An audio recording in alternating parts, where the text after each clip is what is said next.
এই যে public ready আগে থেকে কি আসছে দেখার জন্য দেখার থেকে বেশি আগ্রহী বক্সটা খালি পাইলে জিনিস ঢুকাই দিবে।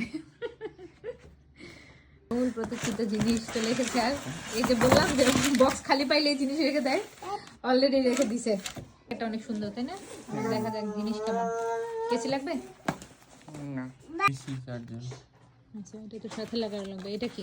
এটা মনে হয় যদি আমরা ইয়েতে রাখতে চাই, ওয়াল মাউন্ট না, এমনিতে যদি টেবিলে রাখতে চাই তাইলে। আচ্ছা, বাকি জিনিস তাহলে বের করো। মেন জিনিস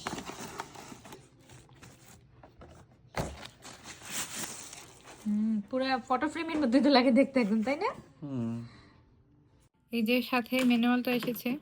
এখানে হয়তো আমাদের একটা অ্যাপ ডাউনলোড করতে হবে। আমি কেনার সময় দেখেছিলাম একটা অ্যাপ ডাউনলোড করা লাগবে। অ্যাপ ডাউনলোড করার পরে এখানে অ্যাপে ছবিগুলা বা ভিডিও ট্রান্সফার করে দিতে হবে। এই যে সেট আপ করে ফেললাম আমাদের নতুন ডিজিটাল ফটো ফ্রেম। এখানে রেখেছি আপাতত, পরে এখান থেকে আমরা ওয়ালে ট্রান্সফার করব। এখান থেকে ওয়ালে রাখলে হয়তো সুন্দর হবে। এখনো আমরা জায়গা সিলেক্ট করতে পারিনি, এই জন্য আপাতত এখানে রেখে দিয়েছি।